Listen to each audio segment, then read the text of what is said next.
Excuse me, folks. Pardon the intrusion. This will only take a minute.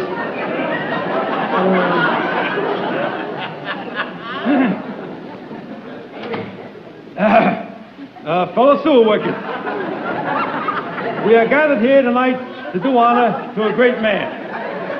A man recently appointed foreman, Jim McKeever, affectionately known to his fellow sewer workers as Old Muck and Meyer. A man who started at the bottom, and today, only 20 years later, has worked his way up into the street. Jim and me have worked side by side in the sewer together. We've gone through thick and thin together. It's my pleasure to present, as a token of my humble esteem and appreciation, this ring. Take it. All right! Get up! Get up!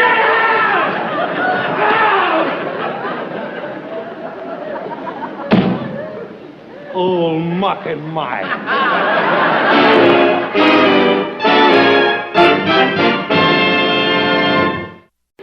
Testing. How now, brown cow? 1, 2, 3, 4.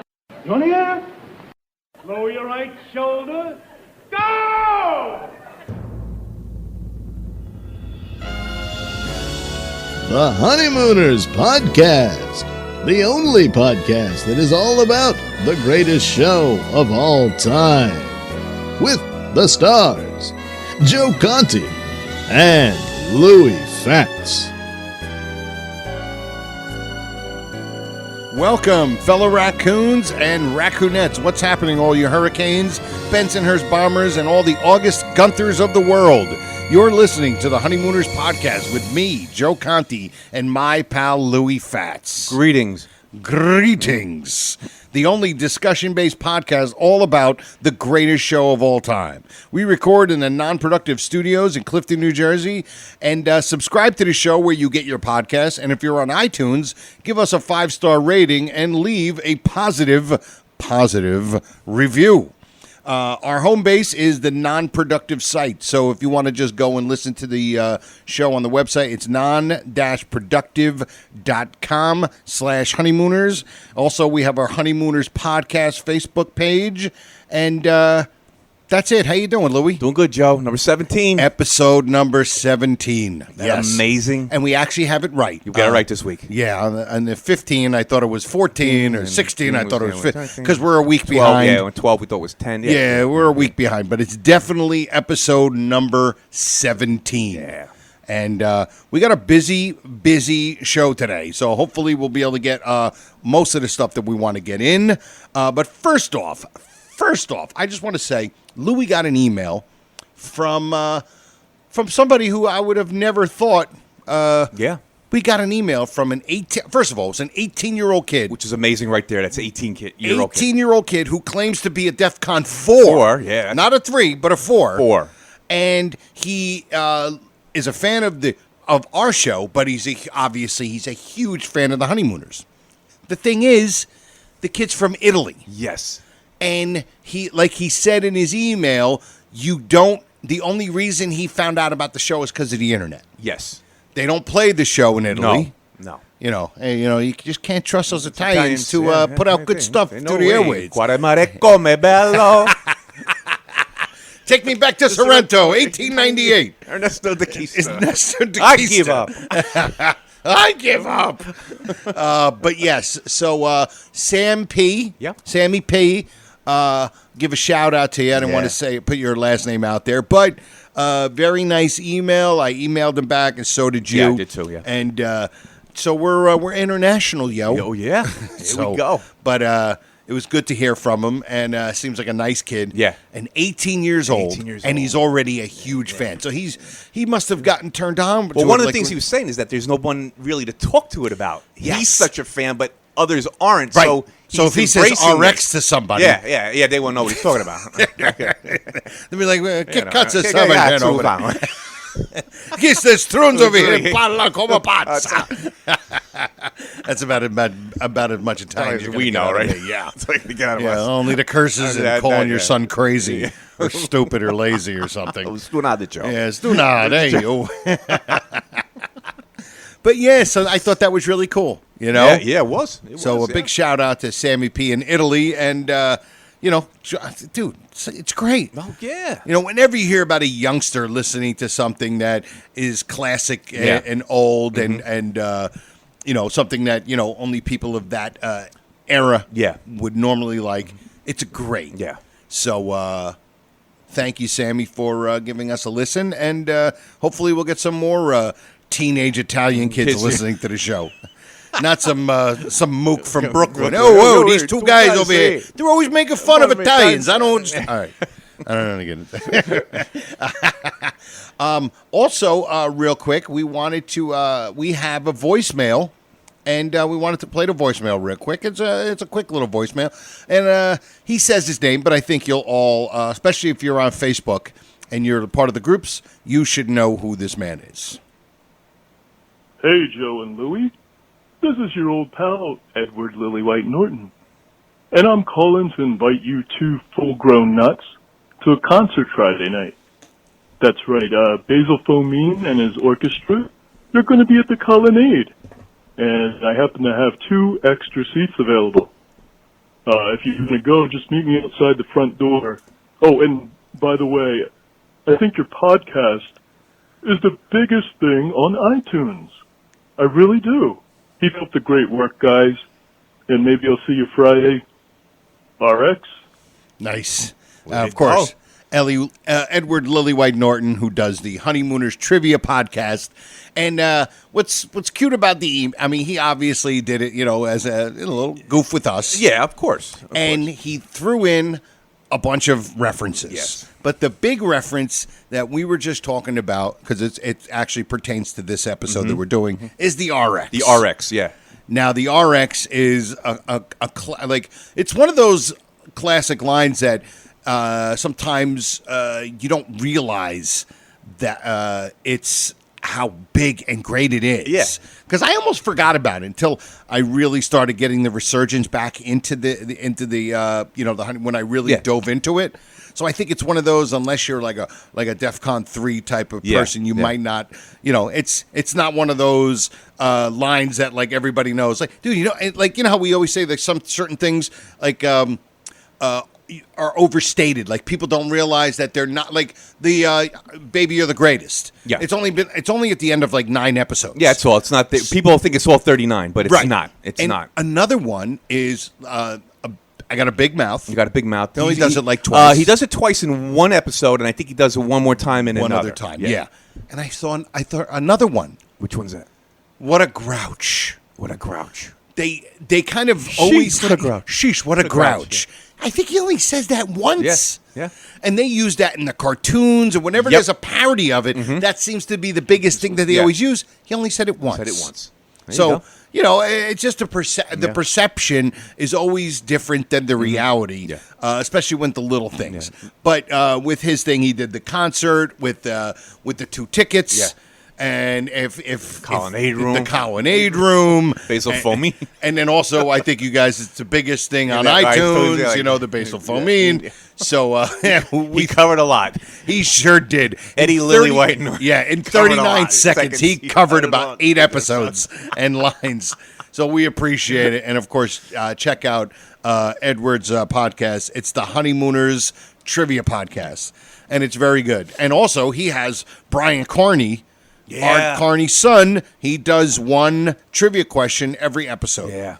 So I did. They have Brian Carney. You got me. Yeah. I already told him. I said, dude, if you can ever get Brian Carney to call in, I would come over and mop your.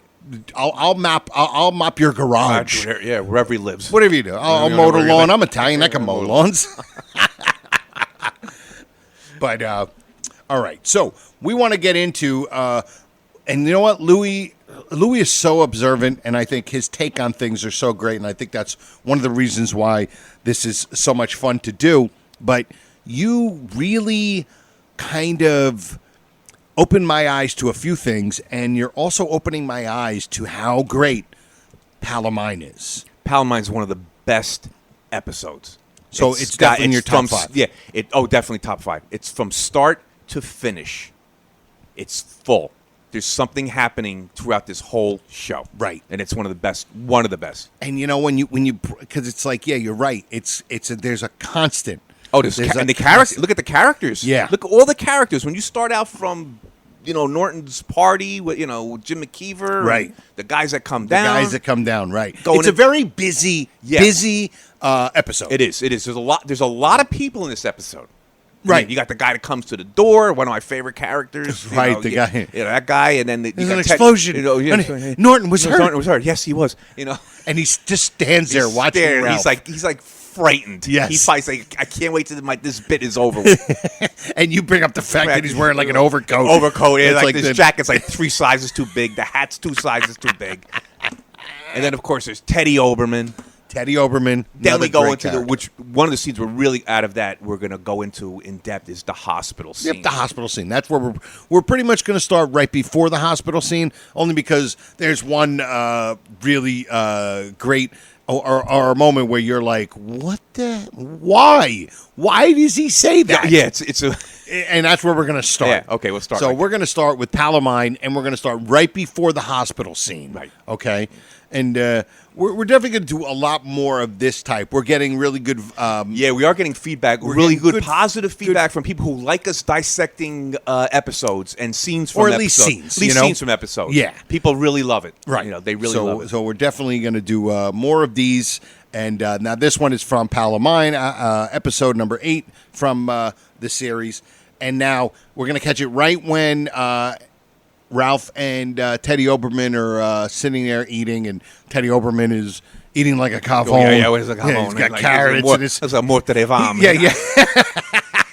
He's dipping carrots in ranch. And I don't know. He's taking a chicken leg. He's grabbing a giant pepperoni and just eating it. Like a chooch. Like what are you doing? You're at somebody's house. So then when the guy comes in, and only because Louis notices this one thing that Ralph says. Here we go. Always look like some kind of nut to me. He's a nut. Come in. Ralph, have you seen Mrs. Norton? Yeah, she just went with Alice to the movies. What's the matter? I got bad news, Ralph.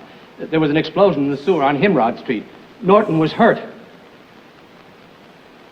Norton's hurt? Yeah, he's in room 317 at the Bushwick Hospital. He was hurt? Yes, he was. That's my fault. I had gone bowling with him. He never got hurt. Hurt. If anything's happened to that guy that's real serious, I'll never forgive myself. I gotta get my hat and go over there. Hey, wait a minute. You just got through telling me you and him ain't friends. What I say about Norton is one thing. How I feel about him is another. Look out. All right. Now, that's a great line. That's a great line. Right. But when he says... Go ahead, Lou. All right, he says, I got to get my hat and go over there. Like, where does the hat come in? Like, they're not going to let him in the hospital I know, without what is it, the a one hat minimum to get in? To get in. Hey, it's $5 to get in. You need one hat. You got to be wearing not 2 hats and no 0 hats either. All right. I got to get my hat and go over there. And he goes and gets his hat. He goes and gets his hat. Oh my God! I love the great. fact that you noticed that, because I never heard that and did not catch on that at all. All right. So now from there they go right to the hospital. Yeah. Well, first of all, before that, we have Teddy Oberman. Yes. Who, after Ralph leaves, he goes back to eating. And it's like, wouldn't you be like, you know what? I think I should go. I think I should either leave go now, bowling or maybe you want to take a walk with Ralph, and I'll just take that console salami him. with me and just go. You know? Throw it in my pocket. He's been in a ton of things. Yeah. I seen him in an episode of I think it was Ned Soap. Glass, I believe his name. I think it is. Yeah, I think Ned Glass. Yeah, I think it Ned Glass. Something like that. But yeah, I saw him in a bunch of things in the 70s. Yeah. But he goes right back to right back to eating, like dipping. It's got a carrot, and he eats a whole carrot with the top still on it. All right, we'll get right now. We're gonna go. All right. Now he dips the wing in the sauce. It's just a complete and utter pig. An absolute pig. All right.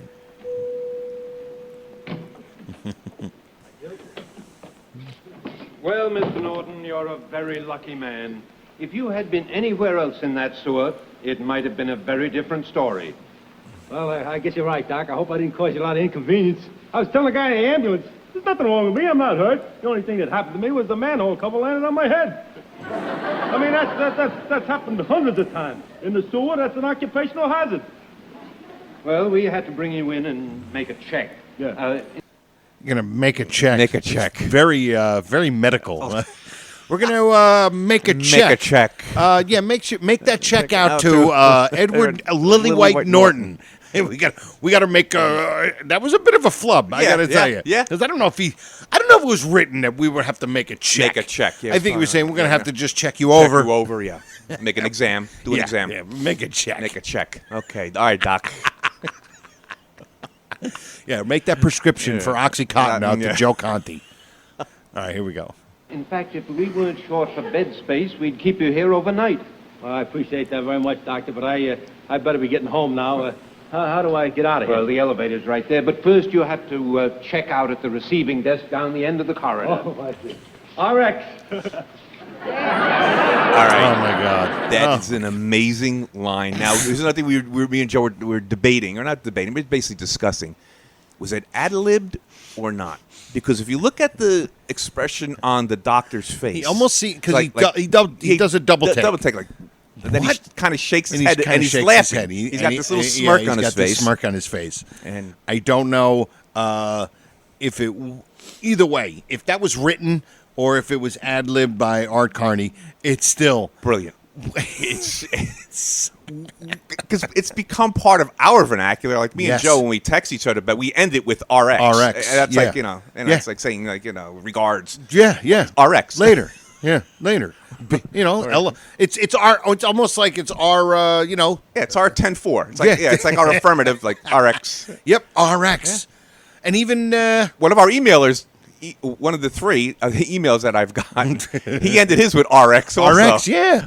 And I think it's definitely once you know it, yeah, you just can't help but just be like RX, and just for it's absolutely brilliant. It's absolutely brilliant because it's always when me and Louie are talking back and forth, and whether we're talking about the podcast, what time we're going to record, or we're just talking about whatever. Like you might be like, "Oh, dude, we got to talk about this," and be like, "All right, man," and then I'll say, "I'll talk to you later," and it's always RX. Comes back RX. And I always check it because I don't want spell check to change it on me. I make sure it says RX when I hit send. Exactly. Don't spell check that. All right. I mean,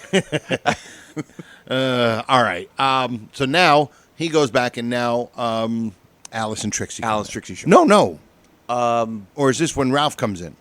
No, Alice and Trixie should be showing. I think, because prior to that, he's ready to go back into the room, and then Dr. Seifer's there, right? Because he's going to bring his case in there, and then he says to him, "Go see where are you going?" And he pulls him back, like you can't go in. Right, there. you can't see go the in floor there. nurse when she comes in. Right. Yeah, and the floor nurse. The floor nurse goes in there to get his watch, and then after that, one of the better things happens is Ed Norton lights up a cigarette in the hospital.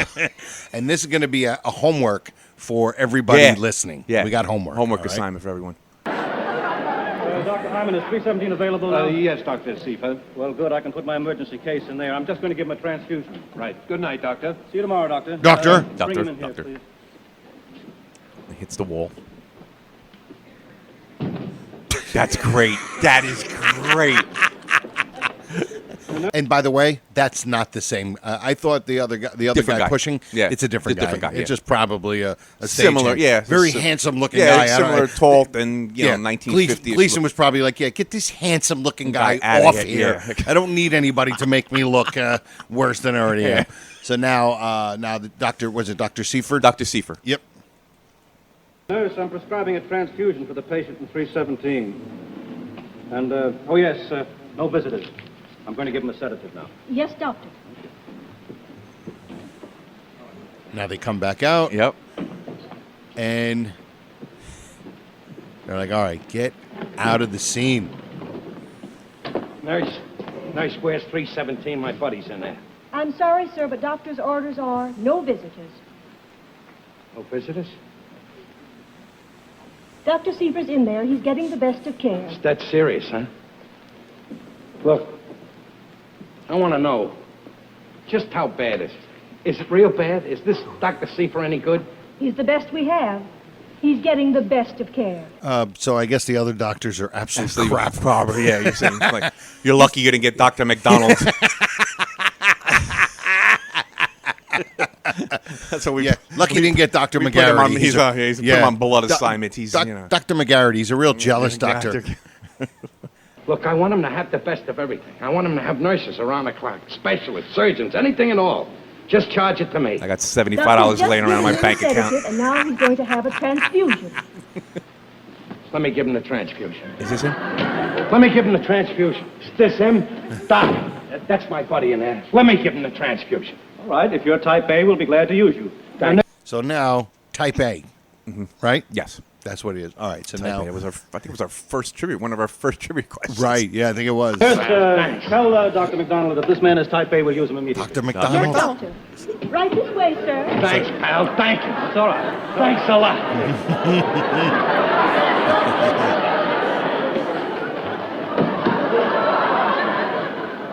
Just a minute. You can't go in there. What? Oh, Doc, I was a patient in there a little while ago. I left something in there. I'd like to go get it. Oh, I see. Well, you just wait here. The floor nurse will be right back. Speak to her about it. Oh, okay. And now he goes to light a I'm cigarette gonna go light one up in the hospital. in the hospital. Ed, you're all right. Oh, thank heaven. And he drops He the drops cigarette. it. That's it. Like Now, is he because he doesn't? Trixie doesn't know he smokes. no, I just think it's Is just he a was surprise. just a surprise that we just drops the Whoa, cigarette. what a surprise! Whoa, whoa, whoa! What what a a big surprise. surprise! All right. Oh, and now you noticed that when they got off the elevator. Well, you're gonna see it when they get back on. Okay. So we'll hold that till when they Okay. go back on the Of elevator. course I'm all right. I lead a clean life. I eat all my spinach. Nothing's going to happen to me. The terrible things I picture when my heart's been in my mouth ever since I heard. I can't stop shaking. Well, honey, I'm sorry I caused you a lot of worry, but, it's very reassuring to know that my little girl has got a soft spot for her little boy. All right, you lovebirds. I think we all could do with a cup of coffee. Yeah, that's a good idea. Look, I'll meet you down at the coffee shop later. I left something in my room. I got to wait for the nurse to go get it for me. Honest, Ed. Seeing you safe and sound this way is just like finding $1 million. Well, as long as my wife's in there, she can pay for the coffee. I'll see you down there. And you saw the guy. You could see a little thing of You his could see shoulder. his shoulder, and you could see his foot. There's a guy in the elevator. He's probably like the automatic door. Right, because obviously they're not going to have a working elevator on the stage. Yeah, Right. It's a prop, and then you could, if you guys, and we encourage you to do this after you listen to our podcast. Go back and watch the episode. Yeah. Because just sometimes we can't explain things. This is Yeah. a podcast. Right. We're doing things It's that are just visual. right. We're doing some visual stuff. Yeah, so- and I mean, most of the stuff you're probably going to remember, but it's Right. nice to go back. Nice to go back. when it's fresh in your mind. Yes. To go, oh yeah, Yeah, that's yeah, right. They just said that. Yeah, I never noticed that. When you see a guy in the elevator, his sleeve Yeah. and his foot like pushing the door open and close. It's great. It's great. I don't want to be any trouble, but I left my watch in the table alongside the bed. Could you get it for me? Yes, I'd be glad to. Thank you. Okay, something happens here too.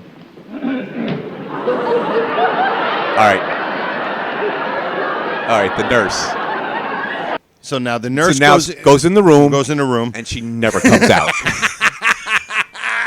She's just So it gone. must have been a big table. She was looking for that watch. I don't know where. She never comes back out. I think she stole the watch Right. and then jumped out the window. Right. It must have been like it could have been. $1,000 watch. Because the other nurse is in there too. She never came out. The blonde.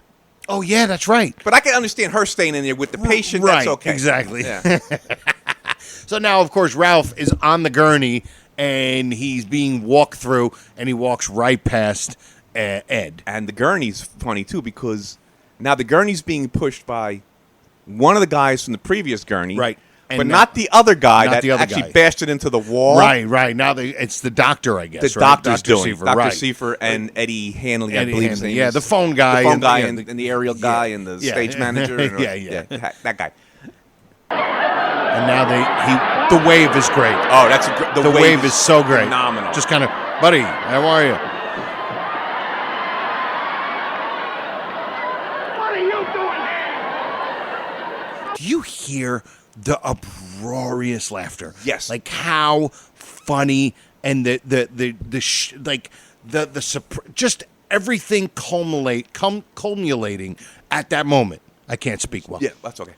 You know what I mean? That's why you do podcasts. Yeah, exactly. Yeah, right. Yeah, Parsippany High School graduate. But one of the funny things about it is Ralph's coming out of the room, the way he does it, the way he bursts out of the room. Yes. And it's just his body language. Yes. That's one of the laughs. Yeah, and absolutely. wearing a hospital gown makes it even better. And it's just the fact that they know that he's going to be giving a blood transfusion to some strange guy, yeah. thinking that it was him. And then just the absolute, I'm just about to go home. What are you doing here? What am I doing here? I'm here to give you a transfusion in there. You were going to give me a transfusion. You thought I was hurt.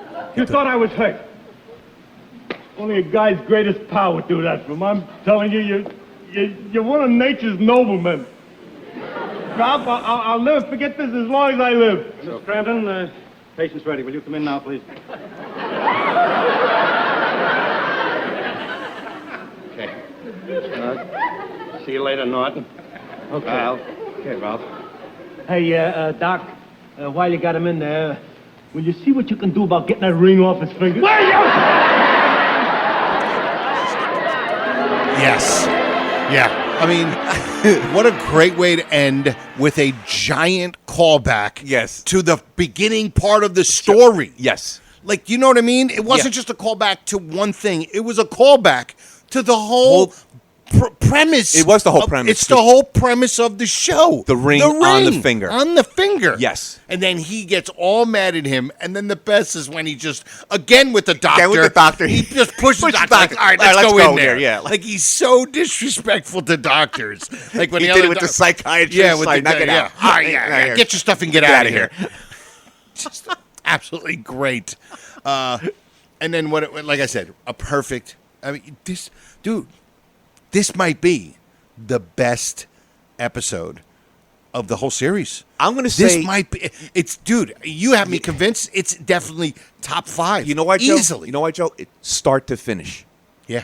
It's start to finish. Something's happening. Start to finish. There isn't And that it's a little build. lull, and some of them have that little lull in the middle. And Yeah. This one has 3 things going on. You got the guys coming down to see the ring, which is seeing Jim McKeever come down with 3 guys from the party of 20. 20, right? Yeah, okay. yeah. 3. All these big mooks that look like they played football for the Green Bay Packers. Ooh, let me see.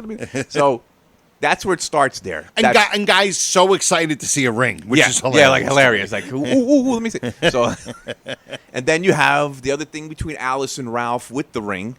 Yes. Which is funny. Butter, the butter and at all that, 89 cents a pound. That's funny. And Get then you get Teddy Oberman. Teddy Oberman, yeah. Well, first you get the separation of friendship.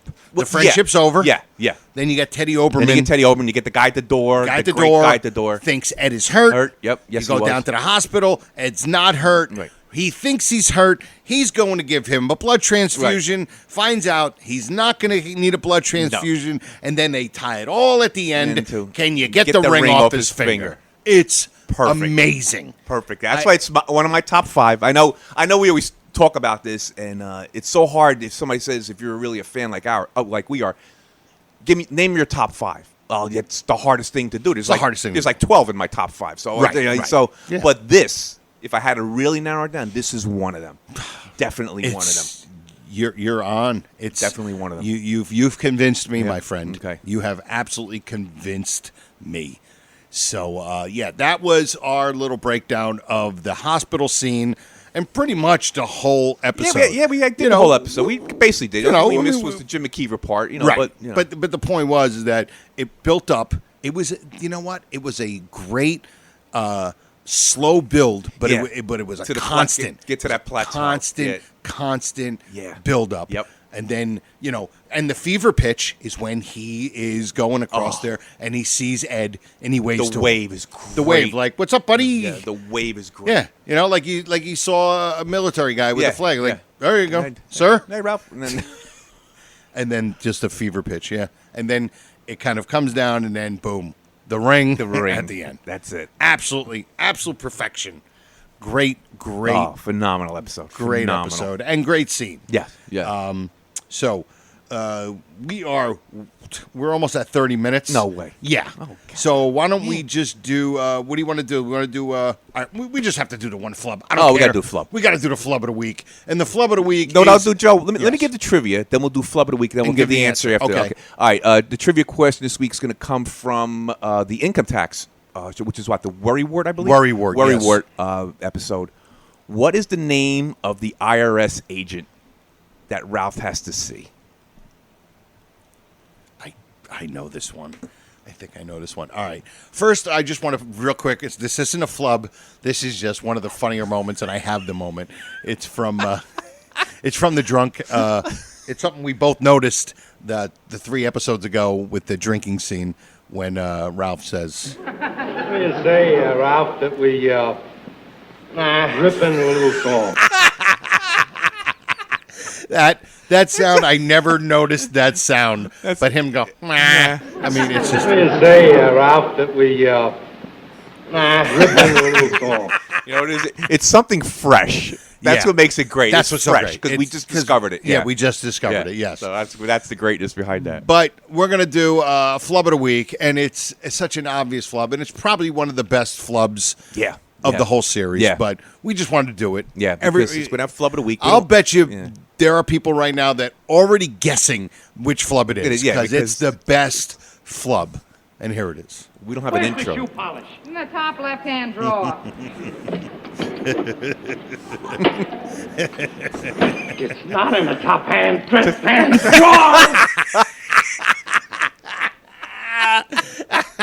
It's so great. And like you said, and I think we mentioned We did mention this, yeah. It's a fact. What makes it even better is that it actually fits. Yeah, because he's flustered. Look, Gleason was flustered because he messed up. You know, he didn't get the right verbiage. But Ralph Cramden was flustered. He's going to collect what he thinks is $40 million. He's going to the reading of the will. Right. So if you could think. You could say, hey, that was written in the script. Yeah. You could say, you know what? He not in the top land, left hand drawer. So it's like the shoe polish? In the top left-hand drawer. It's not in the top hand drawer.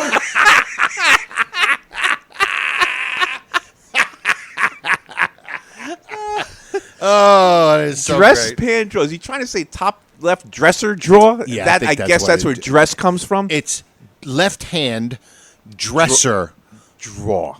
Right. So it's left hand dress pan instead of left hand dresser drawer. So left hand dress pan. It's classic. It is. It is so classic. It's just Where's great. the shoe polish? In the top left-hand drawer. It's not in the top hand drawer.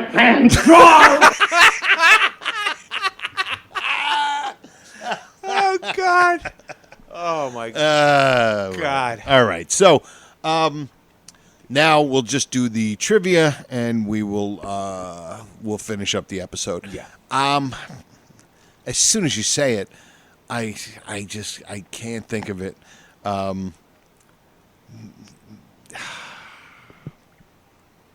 Give me the first letter, and I bet you I'll get it. The first letter of his first name or last name? I'll give you his initials. Oh. RP. Richard Putter. There you go. There you go. Woohoo! Richard Putter, baby. Get your putter out, and let's hit a 150-yarder. Yeah, I'm going uphill, downhills. Yes. Playing with mountain goats or lion. Richard Putter. Richard Thank you. Putter. Yeah, That's the answer. Wow. I Hope he's all got it out there. Yeah. Well, I think Before I gave you the RP. Yes, exactly. All right, everybody. Well, listen, thank you for giving us a listen. Number 17 of the Honeymooners podcast with me, Joe Conti, and my pal Louis Fats. Tell your friends about the show.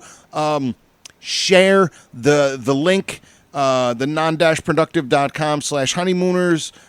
Share with your friends. Put it on Facebook, Twitter, Instagram, whatever it is. Let people know about the show. We'd love for this thing to grow. And you know, and it'd be so much fun. But we are getting great feedback. We're getting a nice amount of listeners, and we appreciate all of you. And thank you. Yeah, just a couple of shout outs, though. To Norm, Kevin. Yes. Two Joes. The two Joes. And, of course, our man, Gary. You know, Gary thanks, is guys, great. for, you know. Yeah, these guys have been great. They participate. They're good. They email us. They do they other stuff that I don't know about, that Instagram and... They post things. Oh, yeah, well, whatever. It's called posting. Okay. Yeah. Have you ever heard of downloading? Yeah, there's a thing called downloading. No, yeah. not All at right. I'm thinking of creating a P.O. box so they can write me a letter. Just RX. Started with greetings. Oh, my God, yes. Anyway, thanks, guys. But thank you so much, everybody, Edward Lily White Norton. All of the Honeymooners groups that I'm part of, thank you for letting us promote on there. And also, I do my show, my other show that I do. It's a radio show called The Conti and Kenny Show, and it's also a podcast, and it's on every Monday night at 7 o'clock.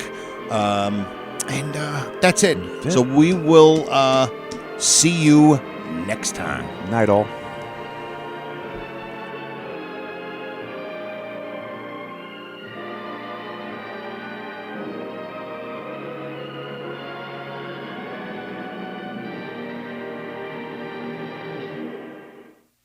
Goodbye, Mr. Crandon. I'll be seeing you. I'll be seeing you. Irving Kale and Sammy Fain, 1938. Oh, Mr. Crandon, it's all over now. It's all over now. Basie Simon, 1927. No, good night, Mr. Crandon. Good night. There were two songs, Good Night. It was Good Night, Irene, written by Lomax and Ledbetter. Good Night, Sweetheart, written by Rudy Valley and Ray Noble. This has been a non-productive media presentation. Executive producer, Frank Hablawi. This program and many others like it on the Non-Productive Network is distributed under a Creative Commons Attribution Non-Commercial No Derivatives license. Please share it, but ask before trying to change it or sell it. For more information, visit non-productive.com.